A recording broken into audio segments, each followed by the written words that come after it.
Welcome to Odds On, a new punting podcast by Tab Touch. You can download the Tab Touch app or head to tabtouch.com.au. If you're just listening and want to watch, you can head to the Tab Touch YouTube channel for the full episode.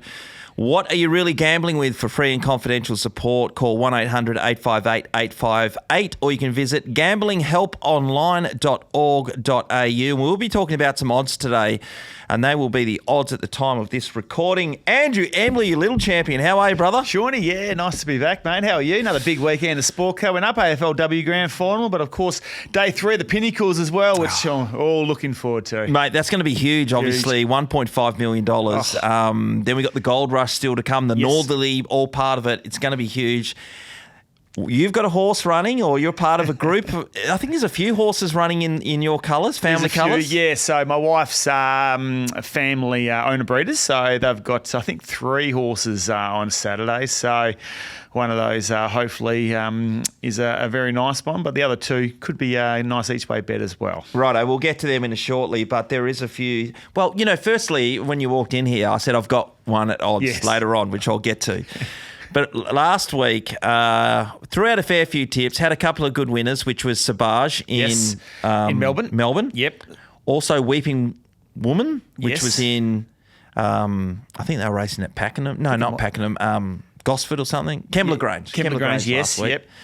We had Beatty, who Pikey rode on the weekend. Very nice one. Yeah, threw out Noteworthy, which paid nearly $15 as well. Yes. The winner in the last, which was it Smooth Chino? Smooth Chino, yeah, was short, but really good horse. Really nice good horse. Yeah, Watch Me Rock really was part of it, although I pushed hard for Western Empire. Where did you land on the Railway Stakes winner? Yeah, so in the end, it was obviously a great call for Pikey to stick with Watch Me Rock, and I think just getting in light, he just thought that in this particular race, getting in light was a big advantage. So in the end, it was 1-2 Quinella for the Williams team in Western Empire. I thought was just huge running second, but Watch Me Rock just got the perfect run, and then Pikey, I think, just with that weight difference, might have been the difference in the end. Oh yeah, no doubt about it. And choosing the Guineas winner too, which was King of Light, that was that was a certainty. Both that and Beatty were the certainties, and Smooth Chino. Yes, that was a good all up that came through. We'll chat about King of Light a little bit later, but that's just such a nice horse, and I thought at one stage there that he might have got himself in a bit of a tricky spot, but once it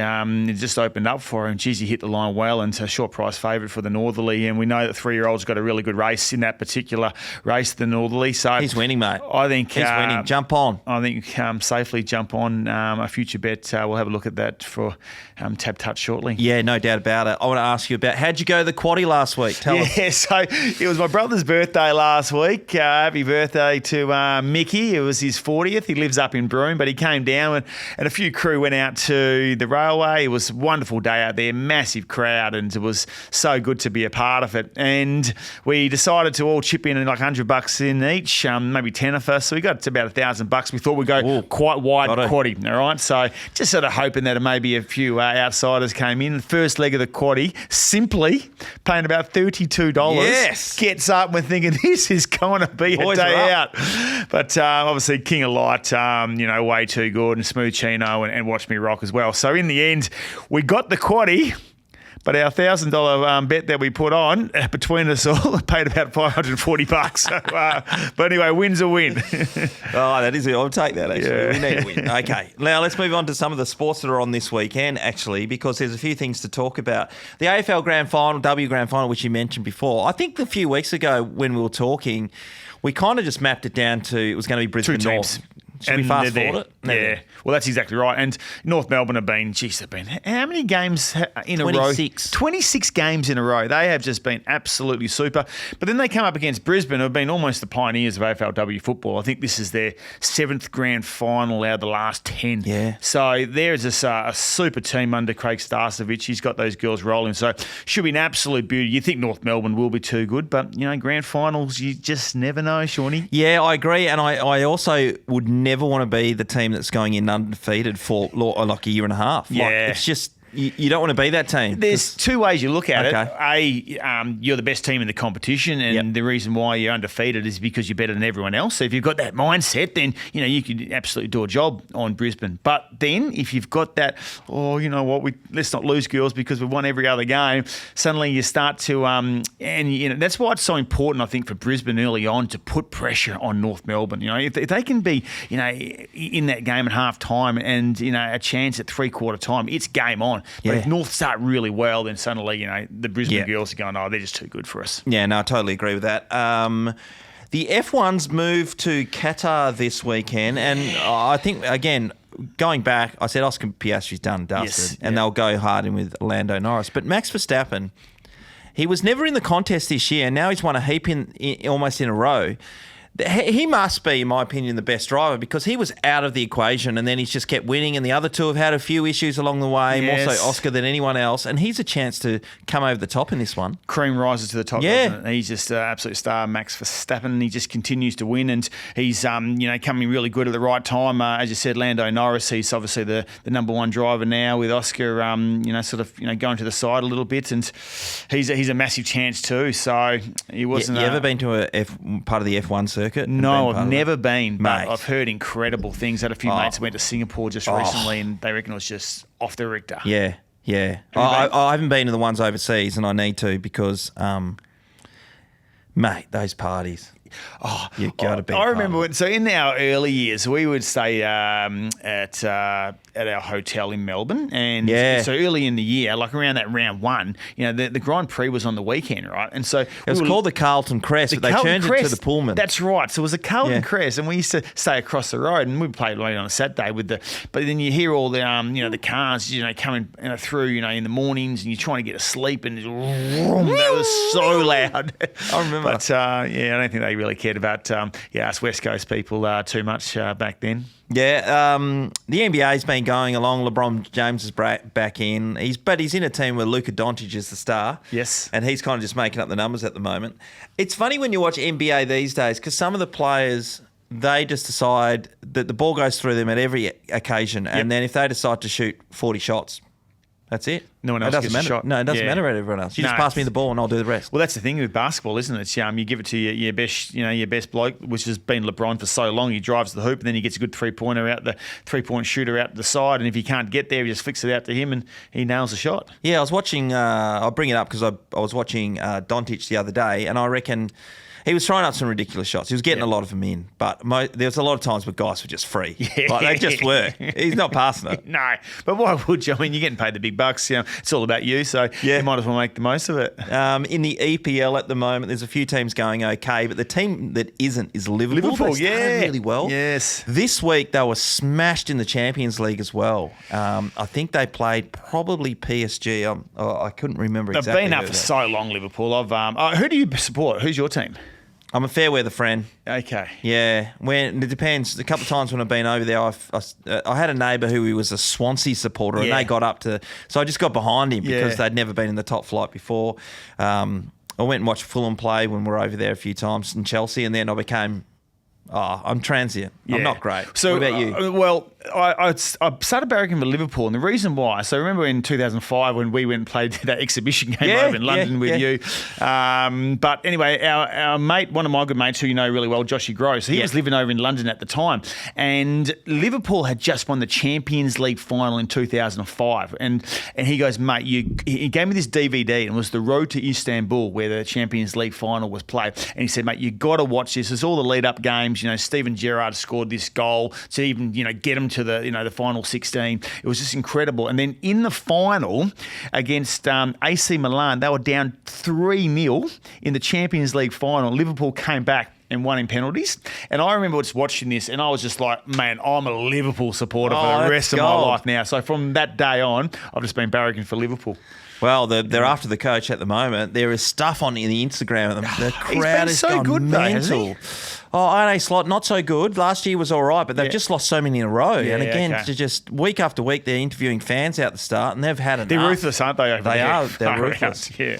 All right, let's get back to the racing over the weekend. So I've had a look at this. Okay. Where's my notepad? Righto. Let's start off with Caulfield. All right. Because Caulfield's back and it's Zipping Classing Day. Yeah, so I did have a little look at this particular race, the Zipping, the Group 2. I like Light Infantry Man. Now, he's been so hard to catch, Shawnee, and I think the last time he won was actually Railway Stakes here last year. And so for punters, they're probably not going to be with him. But I thought he was really good in the Cox Plate. And then last start at Flemington on a heavy, missed the kick and covered so much ground and I think finished maybe 4th or 5th to Via Sistina. But, geez, he was hitting the line so well. And I just reckon screaming out for 2,400 metres. I reckon this could be Ethan Brown on board. Got a good chemistry with that he's horse. flying as a jockey. So I just think this could be the race where Light Infantry Man breaks his hoodoo. Mate, I'm going to say I'm with you. I haven't got that as my number 1 pick. I've got it as my number 2 pick. Yeah. But we go together in this. I think you're right, mate. I think you bang on, and it screams that he's going to have a good run. I think so. Who do you like? Who's your number 1? My number 1 is because I saw Graham Begg, who trains She's a Hustler. Yeah. And they showed the replay of its last run, which was a doozy in the wet. And he said the horse is bucking its brand off and just come on so much for that. And I thought, if that horse has come on from that run, in the manner in which when he was getting in, trainers trying to... Oh, absolutely. They keep things close to their chest. And just the way manner is saying, I thought... That's the horse to beat. Geordie Childs on board and the punters haven't missed at the moment, so they're certainly having a little go at it. There's a few races I want to go over with you. I'm not sure if you've got a selection, but I looked at race 1. Black Run is a last start winner. It's kind of carrying the same weight, and it's in the first race of the day at Caulfield, but they're all kind of running against each other for the second time. I've said it before, and I'll say it again. You are the king of picking winners in the first, mate. So you just let us know what to pick, and we'll just get on board with Shawnee, okay? I think we just, you can come up with reasons why it can't win, but nah. Race 2 is a whole lot of 2-year-olds. Yes. So we've got no chance of picking that unless we go for a name. Okay, all right. That's how we do it. Let's have a little look at some names here. So they're all 2-year-olds. Yeah. Almost an angel, is that you? Is that referring to you? I doubt it. Morning Whisper. Morning Whisper. Yeah, like when you tap your missus on the shoulder, The Morning Whisper. Flying. Let's go with... Yeah, let's go with Morning Whisper. Yep, I'm with you. Let's Ethan go. Brown. Yep. Kieran Ma, and that gets in. Then we're going back with the same combination in the Zipping Light Infantry Man. Yep, okay, there's one. Race 3, Skipper's Canyon. Now, I just want to see if the same jockey's on board, which was on last time. Okay, so Lockie Neendorf was on it last start. He's been sacked. Yeah. Putting the apprentice on. They've gone with the apprentice. Yes. This horse misses the kick by 2 lengths just about every time. But they've gone with the apprentice to get the weight down.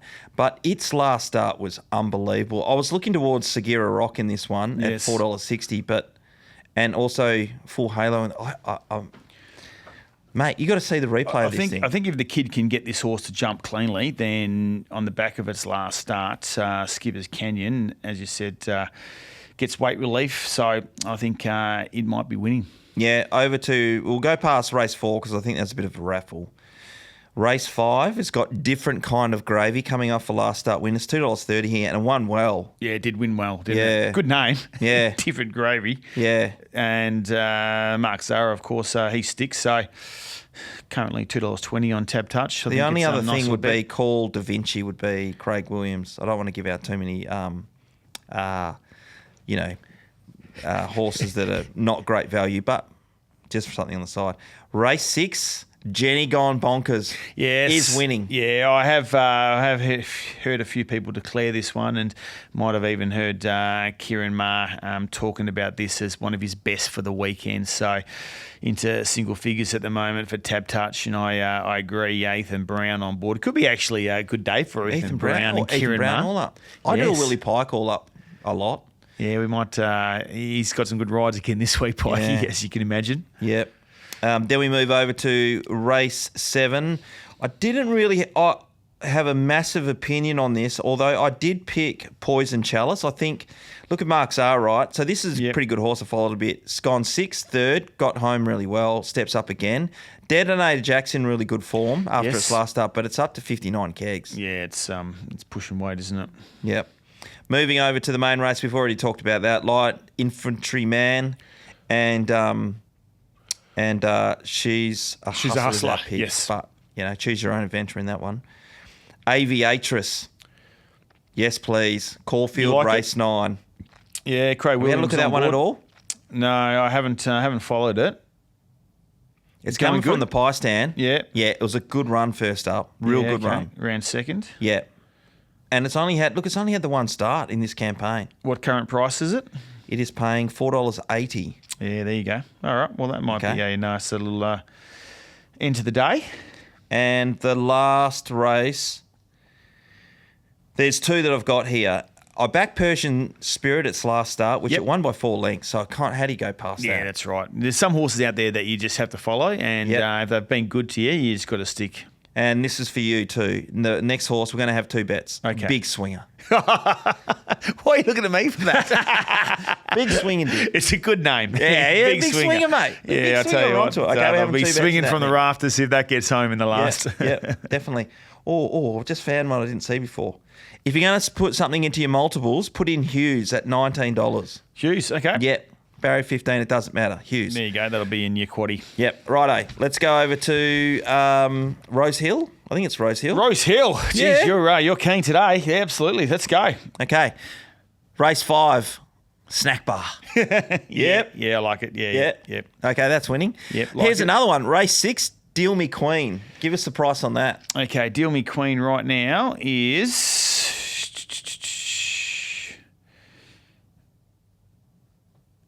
Down the bottom, is it? Down the bottom, is it? What number is it? Yeah, number 20. Oh, my goodness. That's why I couldn't get there. $13. $13. Same colours as Angel Glow, so it must be... That's why we're going it, mate. Yeah, there we go. $13. Currently barrier 13 as well, so there might be a little bit of an omen there for those that like to go 13 and 13. Yep. I think a lot of people who are doing their form go on form. Yeah. We go on colours and names. We go on colours and we we have a bit of fun doing it as well. All right, race number 7. I've gone with, for me, a little deep. Now, just have a look. Look, there's some other horses in there, Embers, and just see front what you page think. And who else? Zealousy will, I think, run a good race. All right. It's important to see the first up record of Little Deep. Okay. Likes it fresh. Currently $7.50 coming from Barrier 1. First up record, 4 from 4. There you go. 4 from 4. What a winner. What more do you want? Yeah, no, fair enough. I like that. $7.50 as well. If you have a backup play and Grand Larceny runs in that race, go for it too. Moving on. Race 8. There's a few horses. Yorkshire is a $3.20 favourite, but it ran at duck eggs and ran 11 lengths off them. Something went wrong. I'm not sure. Cardiac arrhythmia. What do you think about backing a horse after had a complete stinker straight up this next run? Yorkshire has been really super. Before it spelled, first up probably wasn't, as you said. Like, I'm happy. Like, I haven't been a backer of Yorkshire, but if I have been a backer of Yorkshire, I'm certainly happy to give it another go. Otherwise, it might be just a sit and watch for me. Yeah. The next race we've got is a race 9. I've just gone with God's Window. It keeps running a place. I feel like it's probably its time. These horses keep running around against each other. Yeah. Someone's going to get the luck, and maybe it's time. That's why I've just thrown that one in. But, you bastard. What? The horse that I had as me bet of the day, Scratched. Frosty Girl, is scratched. Oh, Frosty Girl, yes. So we're going to go with number 8 in the last, Lunate. Lunate? So I was a little bit scared of that. Oh, okay. Well, that just changed everything. Okay. Holy hell. Then- Lunate, though, that'll be winning. Righto, let's get to Ascot. This is where you do your best work. What a day it's going to be on a Saturday. It'll be an absolutely fantastic, as you said, $1.5 million winter bottom. And it all kicks off in the first. Shawnee? I'm going with Simon Miller here. $4. Why wouldn't you?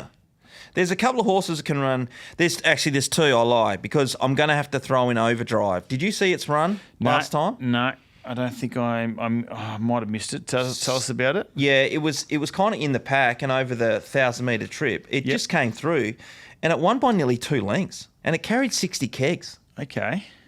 So it drops down to 56.5. Yeah, Chris Barnum on board.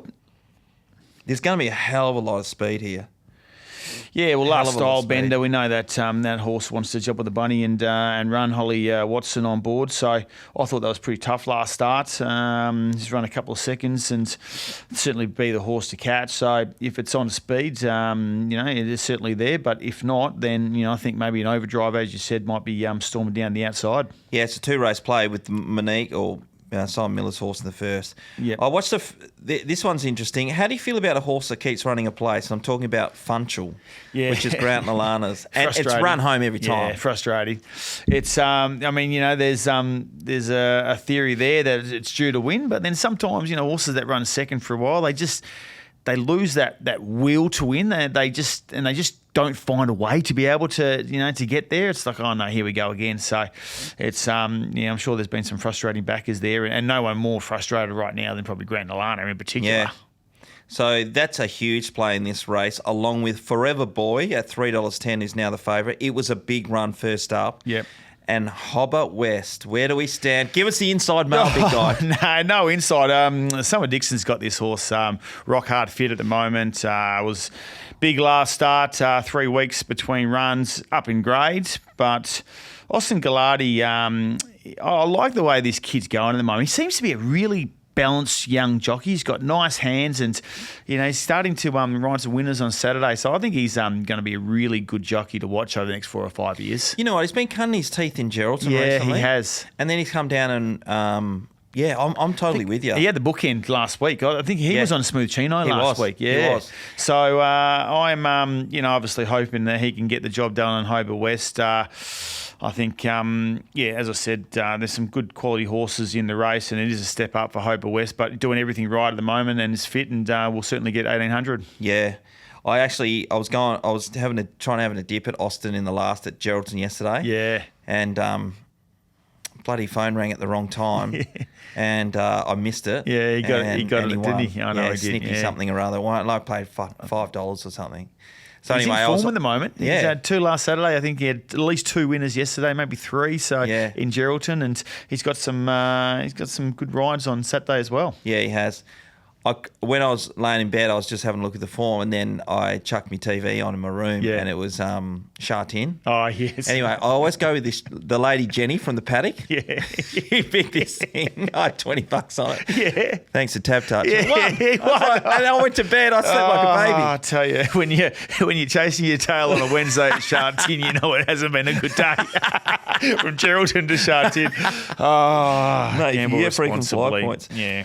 I don't have a firm opinion on race 3, although Fast Harry is the favourite. And the reason why is because he keeps drawing the car park and running home over the top of him. Yeah. Can that keep happening is my question. Any thoughts? Yeah, Grant and Alana, at this time of the carnival, you're always sort of looking at the Grant and Alana horses, and you're also looking, what Willie Pike's doing. And the fact that Willie Pike sticks with this horse, I think, is probably good enough to me. Sir Dreamalot was outstanding last start.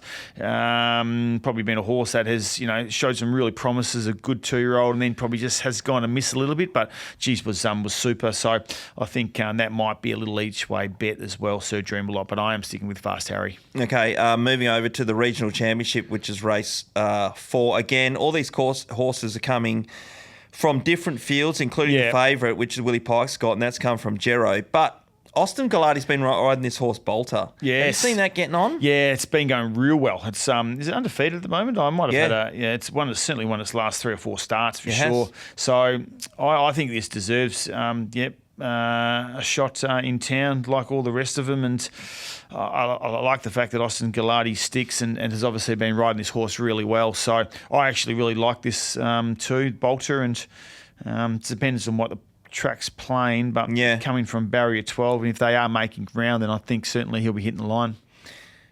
We go over to the Sir Ernest Lastia Classic. Medusa Simon Miller at the top of the pops. Sherpa Express, massive run. Huge.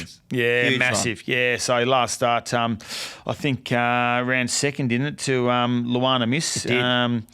And that was, I think that was in the Placid Arc. Placid Arc, mate. That Massive was, race. Huge. So very good form coming out of that. So you can understand why Pikey's probably excited to be riding this horse. And the other, obviously, good one too is Schnitzel Latte. Probably wasn't as best in the Placid Arc, but the run before that was absolutely super, getting beaten by arguably the best 3-year-old in the state right now of King of Light. So ran second to that. So two really good horses. And, of course, Hot and High, who, won a maiden in Northam, but, he's running good times, and sectional's been very good. Was super in a midweek and deserves its opportunity on Saturday as well. So, of course, hoping that Hot and High, she's a daughter of Too Darn Hot. We know how good that progeny's going at the moment. So, well-bred horse, and hopefully can get the chocolates. It's got a jet engine up its ass, hasn't it? It's she just looks powerful, doesn't she? And strong. Like, she just sort of motors, and just watching her two runs, like, she's just a horse that builds, and then just goes past them. So obviously this is her biggest test right now, but looking at a couple of really good 3-year-olds in particular, as I said, Sherpa Express and Schnitzel Latte. So we're going to get a good gauge to see how good Hot and High is. Is she winning? Everyone wants to know. Hot and High, is she winning? I'll be backing it. You putting the house on it? No, definitely not. Not in the house, okay. No. Race 6 is, this is an interesting one. This is 1,800 metres. Last weekend I backed the Crimson Pirate. It was paying $7.50 and nearly got over the top. Yes, it nearly did, got over the top. Yeah. So I'm going to have to back up there. But I'm going to go with Mississippi Dawn as well at $8. Yeah, Yeah, I like it. I'm Nice going release to 2-bet bet. because it's paying. So Summers Legacy is coming off 2 wins in a row with Willie Pike on. Yep. It's coming from the pie stand, which it did the other week anyway, but it's at 3 wide and they kind of slowed up a bit and it was able to finish off, but some of the horses were coming late. I think Mississippi Dawn, if that was in the same race, let me just click on that one on my Tab Touch account. Yeah, it was in the same race, so it was coming really late.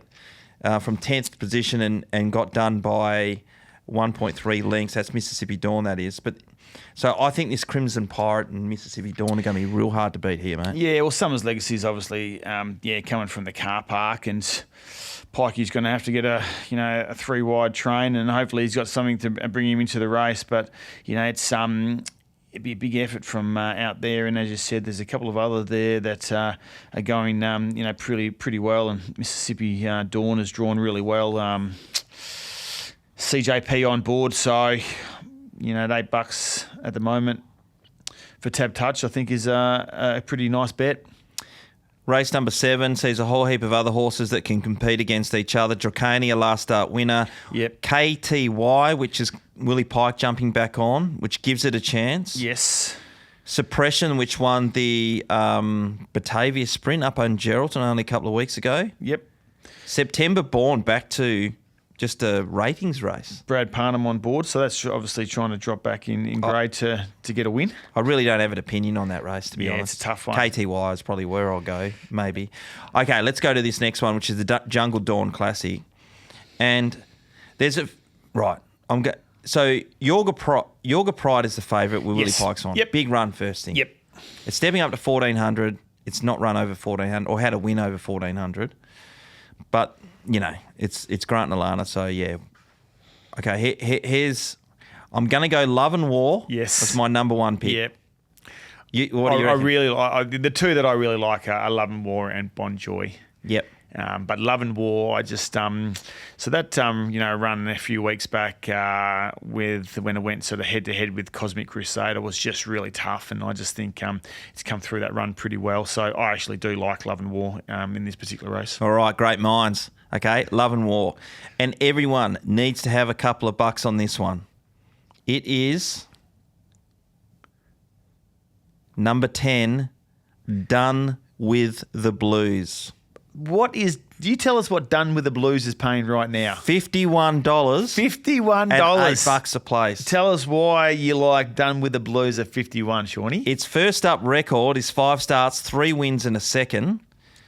Track, the distance is okay, but mate, it's a done deal. $1,400 metres resuming, and it's won. Yeah, as I said, it's run 4 out of 5. It's won. Mostly one. Yeah. And it's won 1 second. 4 out of 5 starts. Well, one thing's for First sure, up. you're certainly putting number 10 in your quaddie numbers. You got to, don't you? Weekend. No, you have to on the back And of it's that. got a good gate. Joey has a party on board, okay? There All right, we go. I already put a couple of bucks on. Not All much, right. but it's just enough. Because but I mean, who cares? You Why know not? what I mean? Exactly. No, $51, as you said, is a nice little each way bet. The Group 1 Winter Bottom Stakes, people are saying it's a 2-horse race. Do you see it that way? Listen, give me your third horse apart from the main 2. Okay. Luana Miss, I know it's a massive step up in grade, but she gets 51.5 kilos. She's actually been, hitting the line really well. I think, if she can sort of trail Joker's Grin in and see what she's got left late, $9, $10, I think is not a bad one. And then Ray Magneria, which Willie Pike's on, a horse that tries to get back in its races, but sometimes, Overpass different, but sometimes these Eastern State horses are hard to sort of get a gauge when they sort of come over here, how they settle in. But, if that runs a really good race, that wouldn't surprise me either. But, I think it is a racing too. Luana Miss being a 3-year-old up against the big time. Do you reckon when she's walking around there, she looks around like when you used to do, you played your first league game and you're looking around and going, Jesus, I'm 17, I'm just playing against this man. Because she hasn't actually run against these horses yet, so she actually has no idea. Like you put her in any grade at the moment, and she just continues to win. She continues to go past them. So she's going to jump. She wouldn't even know what Overpass looks like or Joker's Grin. So I think this is the unknown for her could be really exciting. As I said, gets in really, really light, and if they are making ground, she'll be following Joker's Grin everywhere. So I think I'd like to see her run on and hit the line, and top 3 I think would be incredible result, especially for a breeding eventually. Oh, no doubt about it. Too. Oscar's Fortune looks like it should be the leader with Overpass. Yeah. Overpass sit outside it, probably. I'm not sure. So Man Crush has been scratched, so and I think there's another scratching as well. So currently the field to 9 from the 11. Spacewalk was the other one. Spacewalk, yeah. So Man Crush I think was probably going to be the other one that put pressure on Overpass. But if Overpass can jump to the front and he doesn't get too much pressure up front, I'm just going on. This horse Fresh is as good as any horse going around. 1.5 lengths off Cane Rising in Everest, and Cane Rising is the world's best horse right now. That form for me is good enough heading into a quokka, and I know a lot of people, thinking, Joker's Grin, Paddy Carberry, great, but if this horse Overpass gets to the front and, as I said, has no pressure whatsoever, I just don't think it can be caught. No, I reckon you make a lot of sense. My horse for third and or could blow them away is Rope Them In. Yeah. I'm more into Rope Me In for the Gold Rush. I think an extra 200 metres, 1,400 is absolutely perfect. I think, but still, Sean McGrady on board, and it's probably been a forgotten horse a little bit, I think, in this race. But Rope Me In is a very good horse and has had actually a really good prep so far. Had a great prep. I think if that can be smashing the line, I think for a Gold Rush in a couple of weeks' time, we certainly be having a really good look at Rope Me In. Let's go to the last of the day, and Willie Pike is on the favourite Lady Boss, and he's stuck. He's ridden a couple of these horses which he could have gone with, but he's stuck with Lady Boss and it's Pike in the last. And also he's got a good gate, barrier 6. Yes, well, you're certainly... so what's he currently playing at the moment? $4.60. $4.60, yeah. So you'd think that in the last at Ascot tomorrow, there'll be a few people jumping on that particular one. Big race, big field. one of Katie's, my wife's family horses, Salty Miss, is also in this race at the moment, jumping from barrier 20. Not sure who's going to be riding it yet, but Tiana Noski, which is Jared Noski's partner, she's been training and she's been doing a good job with this horse. It's run a couple of seconds, so hopefully you can get a little bit of cover. Not sure where it'll land, but probably in the back of the field. But it is a horse that's been running on, so that'll be nice. Anyone throwing out a quaddie there on the weekend, make sure you throw number 19 in as well. It's a good idea. I think you throw a number 1 6-shooter as well, because that's going to be coming from back, and we'll see how that goes. Okay, Bet Loop, everybody, is the opportunity to make sure you put your bets up on Bet Loop. You can go there. It's a bit of an avatar you can play around with, get a name out there. Punters can share and follow bets on Bet Loop. It's easy. It's on the front of the app. You just chuck it on, and away you go. Before we go, have you got a best bet? Oh, best bet. I did like yours that you mentioned earlier, the Kieran Ma, Jenny, what was it? Jenny Gone Bonkers? Jenny Gone Bonkers at the moment. Yeah, So I think roughly about $1.90 at the moment. Should be really good, but I actually am going to stick with Overpassing the Winterbottom. I really like this horse fresh, and it did get beaten in the Quokka last year, or this year actually, by Joker's Grin, but that was coming off a pretty hard run, TJ Smith, and normally, as we know with Overpass, it does really like 3-4 weeks between runs. Got an incredible first up record, so I just think the form out of the Everest was just too good to ignore, so I really like Overpass. In particular, if he does get it soft up front, I think will be really hard to beat. No, I reckon you make a great case, actually, mate. I think your horse in the Hot and High. Is a great chance. I really do hope that Hot and High can get the chocolates in race 5. The Sir Ernest Lestier up against a couple of good horses there in Snitchelade and Sherpa Express. But yeah, 2 from 2 at the moment, and that would be a wonderful result for Cape Force if they can get up. Oh, absolutely. And my best bet, though, will be Love and War in race 8. What are you really gambling? For free and confidential support, call 1-800-858-858, or you can visit gamblinghelponline.org.au. Another edition of Odds On. Embers, absolute pleasure. Let's see if we can make some cash. Yeah, let's go. Have a wonderful Winterbottom Day. Stakes day. Bye. Chances are you're about to lose. For free and confidential support, visit gamblinghelpline.org.au.